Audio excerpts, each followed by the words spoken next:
नमस्कार.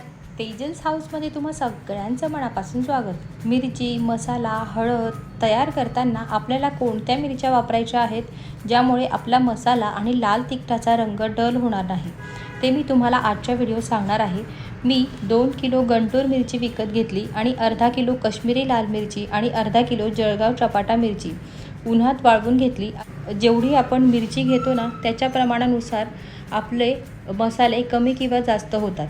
मी इथे 1 किलो गंटूर मिरची, पावशेर जळगाव चपाटा मिरची, पावशेर काश्मीरी लाल मिरची, हळकुंड 50 ग्रॅम, खसखस 25 ग्रॅम, काळे मिरे 25 ग्रॅम, शहाजिरे 25 ग्रॅम, लवंग 25 ग्रॅम, दालचिनी 25 ग्रॅम, जायपत्री 25 ग्रॅम, नाकेश्वर 25 ग्रॅम, स्टारफूल 25 ग्रॅम, मोठी वेलची 25 ग्रॅम, त्रिफळा 25 ग्रॅम, हिरवी वेलची 25 ग्रॅम, दगडफूल 25 ग्रॅम, तेजपान 25 ग्रॅम, सुंठ 25 ग्रॅम, हिंग 25 ग्रॅम, जायफळ 25 ग्रॅम, खोबरे अर्धा किलो.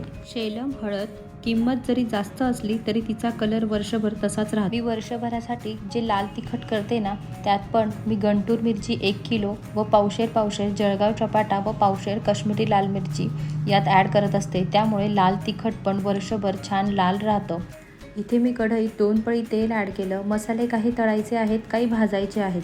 सुंठ, जायफळ, हिंग, खलबत्त्यात कुटून घेतले, जेणेकरून ते आतपर्यंत तळले जातात.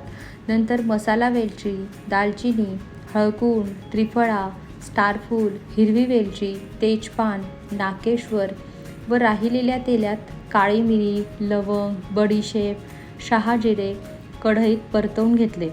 आता दगडफूल, खसखस, धने, खोबरे, मिरची भाजून गिरणीवरून दळून आणले व मसाले बरण्यांमध्ये भरून ठेवले.